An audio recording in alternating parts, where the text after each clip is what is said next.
Hello, and welcome to ODT TV. Let's talk football. So, there's a few transfer stories I wanted to talk about. Not any of the ones that have already gone through for obvious reasons. Plenty of people talking about those, but some of those that are most rumored to be going through soon and the most interesting. First up is Victor Gyökeres from Sporting to Arsenal for around about 70 million euros. Now, as a non Arsenal supporter and someone who supports what would be considered a rival to Arsenal, I would be absolutely delighted if this gets completed. Not because I don't think that Gyökeres is a good player, but I don't think he is the missing piece to take Arsenal from being, I don't want to say perennial runners up, but I've said it now. So, yep, let's say perennial runners up to champions, especially as Gyökeres wasn't the first choice of the manager, Mikel Arteta, but was indeed the first choice of the new sporting director, Andrea Berto.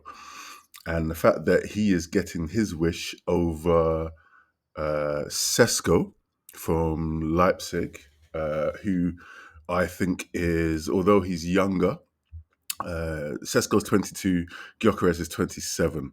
So with Gyökeres, there's no sell-on potential. I mean, I'm not bothered about that, so I'm not going to talk about too much about the financial aspects because as supporters, really, we don't care that much, do we? We just want to see good players come into our teams. We don't want to see our club getting fleeced, but, we're not that bothered. Let's keep it real. Sesko at 22 years of age, to me, seems like the kind of player that once he moves to an elite environment, and when I say elite environment, I mean he's at a very top level sporting environment right now, but I mean elite environment in terms of top 10, 20 clubs in the world. Someone like Sesko to move to that environment with that level of player, I think would make his improvement and his growth rapid. And I just think he's got everything to grow. Similar to Hugo Ekitike, who I spoke about in another video on the channel, and I think is just like Sesko, is just waiting to blow up into a top class striker. Similar to Alexander Isak when he was at Real San Sebastian. It was a sort of a clubs were like, not sure, will he progress? And you could just see that there was something there that wouldn't take too long to develop. So as I said, if Gyökeres does complete his move to Arsenal, I will be delighted because I don't think it will be the missing piece. And I think that will therefore leave the way clear for Liverpool to go ahead and try to sign Ekitike, who I think is the most likely candidate for their striking options, or Benjamin Sesko, who I would not be disappointed with should he be the target that Liverpool choose to go for. What I will say regarding Gyökeres to Arsenal is that for 70 million euros and a striker at the age of 27, I find it very surprising that they are not reigniting their interest in Ollie Watkins, who I believe is also 27, Premier League proven, no real long history of injuries. Arsenal supporter, I'm very surprised that they are not making a move for him. I mean, I don't have any inside information, so maybe they have, and they've been told that he's not available.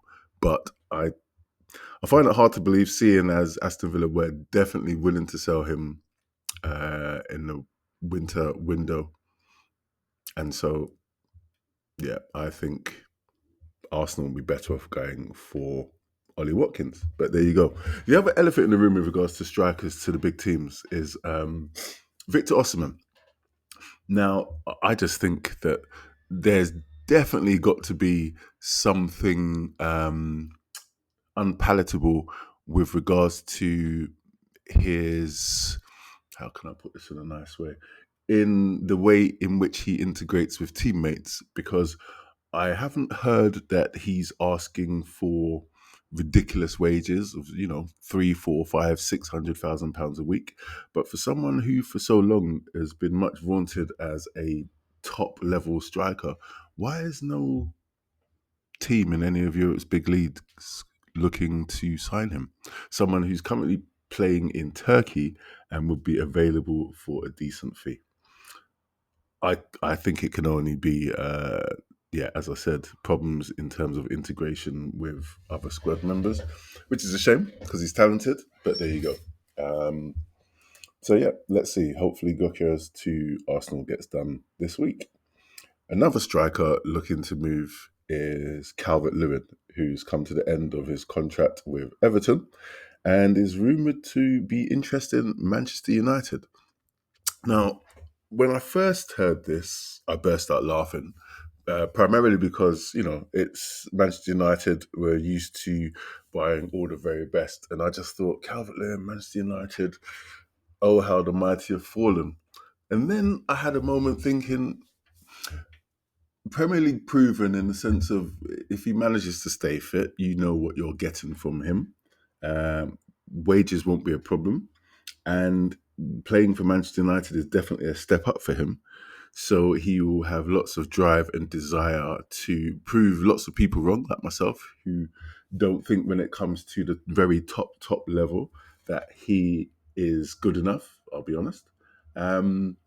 But that would be really interesting. It'd be interesting to see if that does get completed, whether he goes in there as a first choice striker or whether it's as a backup. It doesn't sound right. A backup to Hoyland. Strange one, but yeah, interesting. Let's see what happens. Let me know in the comment section what you think. If you're a Manchester United supporter, if you welcome that move as a squad option, what you think. Another one I'm interested in. Eberechi Eze to Arsenal.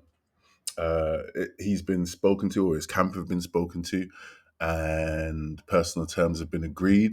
They wouldn't be a problem. I think this would be a huge mistake on Eberechi Eze's part. I think he is good enough to go into almost all teams in Europe as a top level number 10 and make an improvement. And if I were his agent, I would be sitting him down and saying to him, look, Bayern Munich have just lost Jamal Musiala for the best part of the coming season. Prior to him being injured, they also wanted to buy Florian Wirtz, should I say. So they wanted to play with a two number 10 system, two number 10s behind Harry Kane. So that being the case, why would they necessarily want to change their strategy going forward? They would be looking for another number 10 to come in to replace not only Florian Wirtz, who they didn't sign, but also Jamal Musiala, who's now injured. I think Eze to Bayern Munich would be brilliant business on all counts. I think the fact that their manager is someone who's got Premier League experience and that knows him and has seen Eze play, I think he would bring so much to Bayern Munich, and he is a ready now player. There wouldn't be any of this sort of, there'll be an adaptability period in terms of the fact that he's not German and he's not from that league. But no disrespect to German league, but I think he's a high level player in the Premier League. I don't think in football in terms he would have any problems fitting in the Bundesliga. And I think he would definitely strengthen Bayern Munich for their Champions League campaign going forward. I also think Newcastle, now, their financial situation may make this difficult, but I would move almost heaven and earth if I were in charge of Newcastle to get Eze into that midfield. I could see a midfield of Tonali, Guimaraes, and Eze as a 10 who's tasked to come back and help the midfield, but with license to basically go forward, supply Isak and Gordon and your other wingers. My man who's on the right, his name escapes me and it's bothering me. So, I just think that would be brilliant. Now, Crystal Palace are looking at, I think it's 68 million is the release clause. I mean, I think that's right on the money for someone of Eze's talent and what he can offer. As I said previously, Premier League proven, he could go into Newcastle and do a brilliant job. Now, I'm not trying to get rid of Joe Ellington, but I think he's 30, 31.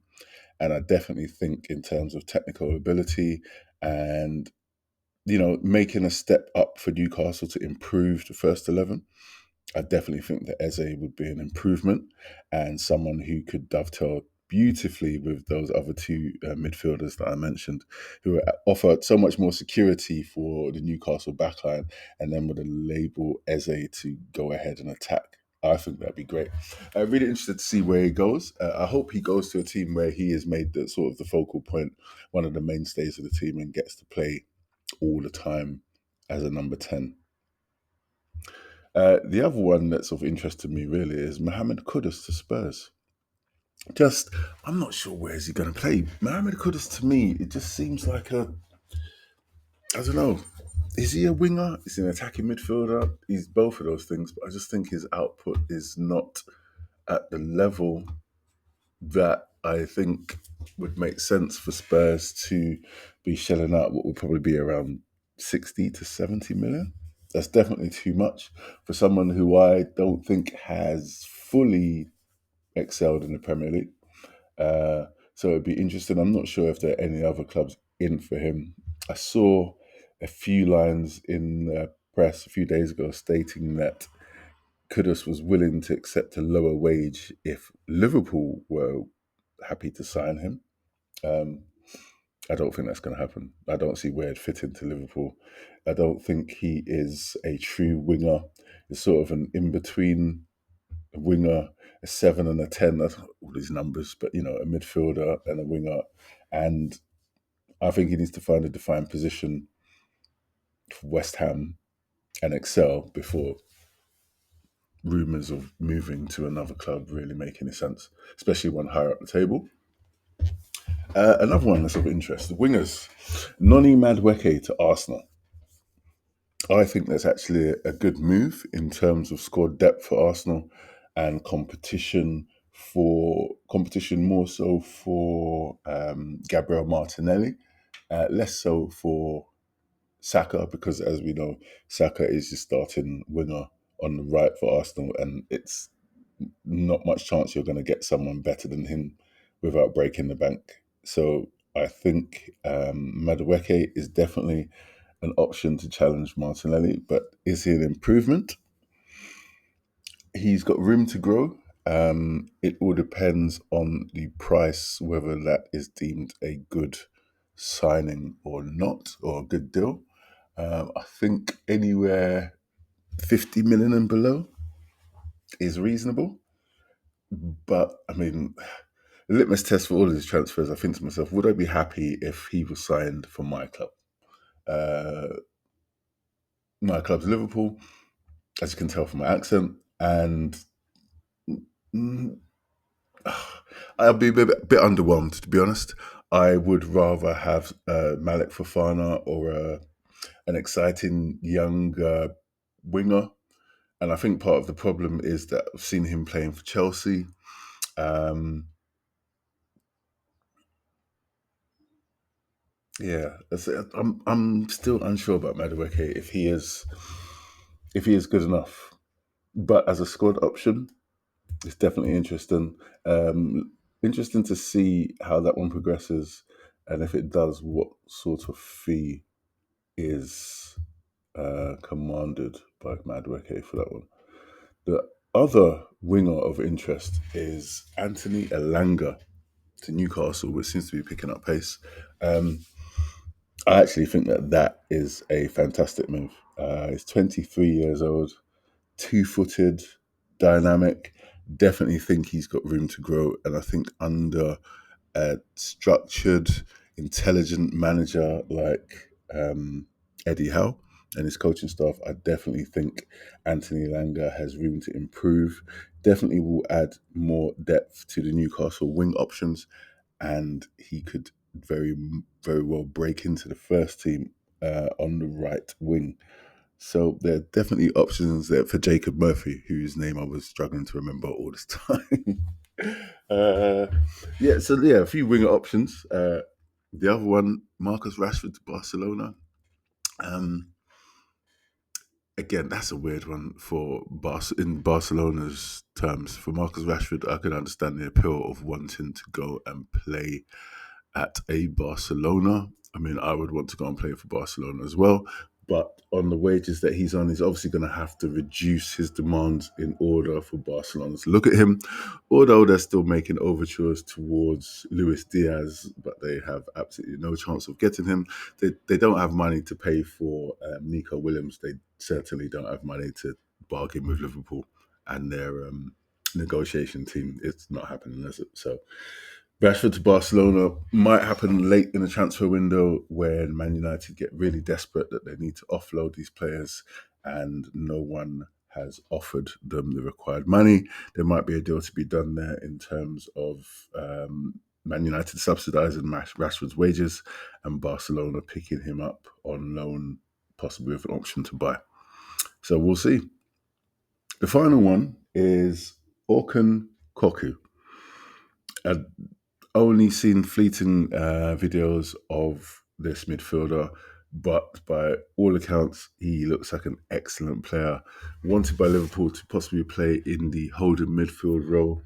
And my experience of him is that when I picked him on Football Manager Save when I was playing with Newcastle United, he was amazing and drove the team to a Premier League title.